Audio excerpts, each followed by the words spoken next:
जय Sai Ram. Welcome to बंदे हैं हम साई के। हैप्पी थर्सडे, शुभ गुरुवार। बाबा की कृपा से आज आपको एक बाबा का अनुभव सुनाने जा रही हूँ। ये अनुभव सिर्फ एक अनुभव नहीं है, ये हमारे लिए एक लेसन भी है। और आज का साई संदेश जो रात में है, समवॉट पता नहीं कैसे इत्तेफाक से आज सब रेजोनेट कर रहे हैं। तो शायद बाबा की कोई मर्ज़ी होगी, कुछ बाबा किसी को बताना चाहते होंगे, जितने भी लोग सुने उसमें से किसी को। तो क्या हुआ कि ये जो डिवोटी हैं, इनकी जॉब इस वक्त नहीं थी और इन्हें कहीं पर पेमेंट करना था, यानी वो ऑटोमेटिक जो है वो उनके अकाउंट से एक फ़िक्स डेट को उतने पैसे जो हैं वो कट कर लिए जाते थे। तो उन्होंने मुझे, क्योंकि वो अपनी फीलिंग्स लिख रही थी, तो उन्होंने मुझे एग्जैक्टली बताया तो नहीं कि ये ऑटो पे कहाँ पे क्या कट होता है, मतलब थोड़ा सा भी आइडिया नहीं है। बट मुझे ऐसा लगता है कि जब वो ऑटोमेटिक आपकी सैलरी आपके मेन अकाउंट से कट हो जा रहा है, तो प्रोबेबली वो लोन्स होते हैं ना, तो वही जो है वो आपके एक मंथ के, चाहे वो आपका कार लोन हो या हाउस लोन हो या कुछ भी, कोई भी लोन हो, तो वो आपके मंथ के एक पर्टिकुलर डेट को वो ऑटोमेटिक आपके अकाउंट से वो ले लिए जाते हैं। तो आपको उस मंथ के उस डेट के पहले पहले you have to keep that amount in your account. तो अभी क्या हुआ, इनके पास जॉब नहीं थी और सबसे भयंकर बात तो ये थी कि अभी इनके पास पे करने के लिए पैसे भी नहीं थे। और आप नहीं देंगे तो आपको पता ही है कि बैंक वाले फ़ोन कर कर के आपको परेशान कर देंगे, या जो भी सोर्स हो जहाँ से भी आपने लोन ले रखा है वो आपको परेशान तो करेंगे ही, साथ में आप डिफ़ॉल्टर लिस्ट में भी चले जाते हैं। तो ये बेहद परेशान थी कि अभी मैं पे कैसे करूं। और जब तक जॉब नहीं थी इनके पास, इन्होंने बहुत से लोगों से पैसे भी ले रखे थे, अपने जो भी फ्रेंड्स थे उनसे। तो अभी इन्हें समझ में नहीं आ रहा था कि मैं किससे मांगूं, और अब मांगने का कोई सोर्स भी नहीं था, क्योंकि इनकी पहले वाली सेल जो थी वो ख़राब हो गई थी। तो इनके पास अब किसी का नंबर नहीं था। इन्होंने नया फ़ोन वापस जो है चेंज करके लिया था। इनके पास किसी का नंबर नहीं था। वो बिल्कुल brand new phone, brand new सब कुछ नया है उसमें, नो पुराने वाले कॉन्टैक्ट्स नहीं, क्योंकि प्रोबेबली उन्होंने अपने सिम पर या अपने ईमेल आईडी पर सेव नहीं किया होगा, उन्होंने पिछले वाले सेल में सेव किया होगा। तो अब इन्हें ये भी था कि उसी में कि कोई ना कोई मदद कर देता, पर अभी ये अप्रोच किसको करेंगी, यानी किसको जाकर बोलेंगी, क्योंकि कोई भी इसमें से जो है वो इनके पास है ही नहीं किसी का नंबर। तो इन्हें बाबा ने ये कह दिया था कि देख, मैं तुझे संभाल रहा हूँ, तो तेरा जो भी पैसों का लेन देन होगा वो भी मैं ही संभालूंगा। ये नोन ही है कि जब हम बाबा के बच्चे होते हैं तो बाबा हर तरीके से जो है वो हमें संभाल रहे होते हैं।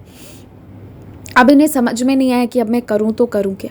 जब बहुत परेशान हो गई और उसके कॉन्सिक्वेंसेस के बारे में भी इन्होंने सोच ही लिया होगा कि लोन नहीं देने पर ऐसे ऐसे होता है, ये होता है, और ये सब चीज़ों के बाद उन्होंने सारी आशा छोड़ दी। बिल्कुल निराश होकर बैठी थी। तभी इनकी एक फ़ॉरेन की फ्रेंड थी जिनसे इनका साल में 2 या 3 बार ही बात होता था, उनसे भी इन्होंने फ़ाइनेंशियल हेल्प पहले ले रखा था। तो उनका उन्हीं की तरफ से एक मैसेज आता है, और सीधा एक ही मैसेज आता है, no hello hi how are you good morning good night नहीं, सीधा ये मैसेज आया कि do you need any amount, मतलब तुम्हें क्या कोई पैसे चाहिए। तो ये शॉक्ड कि ऐसा कैसे हुआ। और वो फ्रेंड से इनकी साल में 3 या 4 बार ही बातें होती हैं, ज़्यादा बातें नहीं होती। मतलब आप समझ लीजिए कि वो उनके कॉन्टैक्ट्स में कहीं बहुत पीछे हों, तभी हम वरना जो हमारे कॉन्टैक्ट्स में होते हैं कभी तो हम उनको बात करते हैं या याद करते हैं ना। लेकिन उनका सामने से आया कि क्या तुम्हें कुछ पैसों की ज़रूरत है तो तुम मुझसे मांग लो, मैं तुम्हें दे दूँगी। इन्हें समझ में नहीं आया कि ये क्या हुआ, क्योंकि इनका नंबर जो था वो फ़ोन चेंज हो गया था, तो इनका जो नंबर, इनके पास किसी का नंबर नहीं था। बट उस फ्रेंड को उसी वक्त कैसे इंट्यूशन आया, and the person asked her कि क्या आपको पैसे चाहिए। तो इन्होंने जो है फिर कहे कि हाँ मुझे इतनी अमाउंट चाहिए। तो उन्होंने कहा कि ये मैं पूरा तो नहीं दूंगा, मैं इसका पार्ट दे सकता हूँ। कुछ पार्ट वो दिए और कुछ पार्ट उन्होंने नहीं दिया। तो लेकिन जो ऑटो कट होता है उसमें तो आपका पूरा अमाउंट चाहिए होता है, नहीं तो आप डिफ़ॉल्टर चले जाओगे। वो उतने कम अमाउंट में होगा ही नहीं, कुछ नहीं होगा। तो उन्होंने फिर, वो बहुत परेशान थी, पर उन्हें बाबा का याद था कि बाबा ने मुझे कहा है कि मैं तेरी डोरी संभाल रहा हूँ, दीन बंधु साईनाथ मेरी डोरी तेरे हाथ, तो तू फिक्र ना कर, तेरे इंतज़ाम हो जाएंगे। तो उसके बाद क्या हुआ कि जिस दिन इनका कट होना था उसके एक शाम पहले इन्हीं के उसी फ्रेंड ने वापस मैसेज किया कि अब उनके पास वो सारा अमाउंट अरेंज हो गया, और इन्हें वो पूरा अमाउंट एक शाम पहले बाबा इनके अकाउंट में भेज दी। एंड फिर जिस दिन उनका ड्यू डेट था उस दिन उनका जो अमाउंट है वो ऑटोमेटिकली उनके अकाउंट से ले लिया गया। तो ये इनका एक बहुत बहुत ही बड़ा एक्सपीरियंस था कि कैसे जब बाबा जो है ना वो पैसों की का इंतज़ाम किए, जहाँ एकदम निराशा हो गई थी, एक शाम पहले तक पूरा अमाउंट नहीं आया था। तो आप लोगों को पता होगा कि अगर लोन्स जो भी लोग पे करते हैं कि अगर आपका उसमें से 1 रुपये भी कम है तो नहीं चलेगा, मतलब वो नहीं ही होगा, वो फिर डिफ़ॉल्टर में ही जाएंगे, बिकॉज़ वो 1 रुपये क्या 50 पैसे भी या 25 पैसे भी कम नहीं करेंगे, जो है अमाउंट वो है। तो वैसे में बाबा इतनी टाइमली हेल्प किए, और ये अनुभव कैसे मैंने 4-5 मिनट में सुना तो दिया, लेकिन आप ये ज़रा सोचिए कि कैसे उसके मन में आया कि वो उससे सीधा यही सवाल पूछा, do you need any amount. मतलब कुछ भी तो पूछ सकते थे, कैसी है, क्या है, कुछ भी, बट सीधा पैसे की बात की है। तो this was a beautiful experience, कैसे बाबा उनकी हेल्प करते चले गए। और बस एक ही बात कहूँगी कि आई नो बहुत सारे लोग इस वक्त जॉब के लिए भी स्ट्रगल कर रहे हैं, तो आप कीजिए, आप कोशिश कीजिए, जितना कर सकते हैं उतना कीजिए, और अपने लाइफ को स्टेबल बनाइए, अपने लाइफ को सिक्योर कीजिए।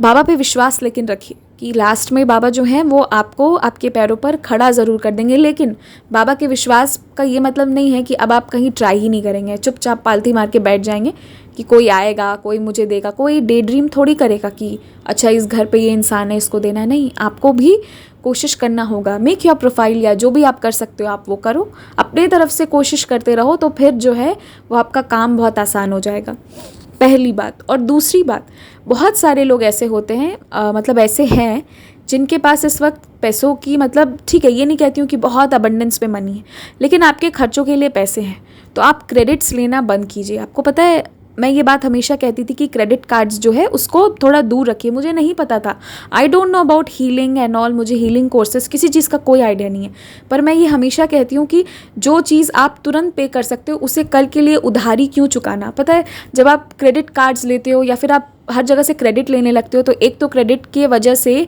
पिछले 2-3 एक्सपीरियंस मैंने सुना है कि क्या हालत हुई थी उस परिवार का, अच्छा खासा था, कैसे क्या हुआ था, क्रेडिट्स का चक्कर था। और दूसरा कि जब आप क्रेडिट्स लेने लगते हो ना, तो आप कहीं ना कहीं इस पूरे संसार को, आप बाबा को ये बता रहे हो कि आपको इसमें ज़्यादा अच्छा लगता है कि मेरे पैसे हैं या नहीं हैं, इससे नहीं, आपको मतलब क्रेडिट्स उधारी लेना ही पसंद है, आप ये भी बाबा को बताते हो, ठीक है। तो फिर आप कहोगे कि बाबा मेरे मन की सारी भावनाओं को जानते हैं, लेकिन बाबा ये भी तो कहते हैं ना कि आ सहायता लो भरपूर, आ सहायता, आओ और लो, तुम आओ और मुझे बताओ तभी मैं करूँगा। बाबा क्यों कहते हैं कि तुम एक बार आकर बोलो, ताकि आप अपने नियत में बिल्कुल स्पष्ट रहें कि आपको क्या चाहिए, क्योंकि अगर आप ही क्लियर नहीं रहेंगे तो बाबा आपको कुछ भी देंगे ना तो आपको खुशी नहीं मिलेगी। आज तक हमें बाबा बहुत सी चीज़ें दी हैं, लेकिन हम खुश नहीं होते हैं, क्योंकि बहुत चीज़ें जो नहीं हैं वो हमारा ध्यान ज़्यादा खींचती हैं। तो इसलिए ना बाबा हमसे ये कहते हैं कि तुझे जो चाहिए तो खुद ही आके बोल, एक बार तेरे को बोलना होगा, उसके बाद मैं तुम्हें दूंगा। तो जब आप ये क्रेडिट्स ले रहे हैं और फिर एक तरफ कहते हैं कि बाबा मेरे मन के भाव को जानते हैं, लेकिन बाबा तो ये देख रहे हैं ना कि आप क्रेडिट कार्ड्स यूज़ करने में ज़्यादा खुश होते हो, कि पैसे हैं, आप पे कर सकते हो, but you are taking credits, तो स्टॉप डूइंग दिस। मैं इस बारे में सोचती थी, मैं किसी को बोलती भी थी जिसके बारे में मुझे चिंता होती थी, बट कल या परसों, आई थिंक 2 या 3 दिनों के अंदर की बात है, एक डिवोटी हैं जो हर वीडियो को देखते हैं और कमेंट करते हैं और मुझसे ईमेल पे अक्सर अपनी सारी बातें कहते हैं, मैं भी अपनी बातें उनको बोलती हूँ। हमने कभी फ़ोन पे बात नहीं किया, ज़्यादा बातें फ़ोन पर या कभी कॉन्वर्सेशन नहीं हुआ, लेकिन एक कहते हैं ना, एक बॉन्ड बन जाता है, तो ईमेल के उनके मैसेजेस आते हैं। मैं हालांकि कभी अपने तरफ से मैसेज नहीं करती हूँ, बट कहीं ना कहीं जब मेल खोलती हूँ ना तो रहता है कि शायद उनका कोई मैसेज आया हो, एक हो जाता है हमारे मन में। जैसे एक प्रज्ञा दी हैं, वो हर मंथ में एक बार मुझे मेल करती थी, तो हर एक डिवोटीज के साथ किसी के साथ हमारा एक ये रहता है ना कि शायद उनका कोई मेल आया हो। तो रिसेंटली जब मैं बहुत परेशान थी, मैंने एक वीडियो डाल दिया था, फिर मैंने उसको प्राइवेट कर दिया, मुझे लगा और क्योंकि मैं ठीक हूँ लेकिन मुझे और किसी को अपना उतना बताना नहीं है। तो उसके बाद उन्होंने मुझे मैसेज किया कि मैम आप ऐसे होपोनोपोनो टेक्निक्स ट्राई कर सकते हो, तो बहुत क्यूट सा नेम है, हालांकि हवाईयन टेक्निक उन्होंने कुछ तो बोला। तो उन्होंने ना उसमें मुझे एक और बात बताई कि मैम, जो लोग क्रेडिट्स लेते हैं उनके साथ ये हीलिंग कभी काम नहीं करती है। हालांकि मुझे हीलिंग कोर्सेज़ की ज़रूरत नहीं है, कभी 2-3 महीना में एक बार मेरा दिमाग हिल जाता है, स्क्रू पूरा ढीला हो जाता है, आई नो, और फिर बाबा उसको फिक्स करते। ये होता है, तो ये होता है, ये होते रहेगा, बाबा संभालते रहेंगे। लेकिन उन्होंने मुझे बहुत अच्छी बात कही कि पता है मैम, जो लोग क्रेडिट्स लेते हैं इंटेंशनली, तो उनके ऊपर हीलिंग काम नहीं करती। हाँ, आपने घर लेना है उसके लिए लोन लिया, आपने कार लेना है उसके लिए आपने लोन ले रखा है, वो अलग चीज़ है। Some of the very essentials of life, वो अलग बात है। बट अगर अब आप हर छोटी चीज़ के लिए आप शॉपिंग पे भी जा रहे हो, आप पे कर सकते हो 5000 rupees, but you are taking credits, तो वो गलत है। वहाँ पर वो गलत सही का बात नहीं है। बात ये है कि आप अपने लाइफ में, आप बाबा को ये बता रहे हो कि you are very happy with credits, आप क्रेडिट लेके ज़्यादा खुश रहते हो इन कंपैरिजन टू तुरंत पे करना। तो फिर धीरे धीरे धीरे यही होगा कि आप उधारी के हाल में आपको ये होगा कि आपकी लाइफ में ऐसे सिचुएशंस बनेंगे कि आपको क्रेडिट्स ही लेना पड़ेगा। तो वही उन्होंने मुझे बताया। तो मैंने कहा गज़ब की बात है ना, मुझे हीलिंग कोर्स नहीं पता, मैं कुछ नहीं जानती हूँ, मैंने कभी नहीं किया है, लेकिन ये थॉट मेरे मन में हमेशा से रहती थी कि कभी भी जब तक कि बहुत एसेंशियल ना हो तब तक कभी क्रेडिट्स नहीं लेना चाहिए। और आज मतलब क्या बोलूँ आपको, वैसा ही कुछ एक्सपीरियंस अभी पास 2-3 दिनों से चैनल पे आ भी रहा है। तो ये कहीं ना कहीं आप लोगों के लिए, किसी के लिए तो मैसेज है कि क्रेडिट्स लेने से बचें। ठीक है, तो बस यही था आज का एक्सपीरियंस। जय साई राम। और अगर आप लोगों को भी अपना एक्सपीरियंस शेयर करना है तो 6206008273 पर भेज सकते हैं। और एक और बात कहना था, हाँ आज थर्सडे है तो आज मैं सबके मैसेजेस का रिप्लाई नहीं कर पाती हूँ, और कभी कभी ना रिप्लाई नहीं हो पाता, आपको लगे कि ये सीन नहीं कर रही है तो आप वापस एक ओम साई राम लिखिए, तो वो चैट बॉक्स में मेरे मतलब उसमें ऊपर आ जाएगा, तो फिर मैं चेक करके आपको रिप्लाई कर दूँगी। ठीक है, क्योंकि ऐसा होता है ना, बहुत सारे लोग मैसेज करते हैं तो हम सबको रिप्लाई नहीं कर पाते हैं, इसीलिए आप वापस ओम साई राम लिखिएगा। I will reply each one of you जब मुझे जैसे टाइम मिलेगा।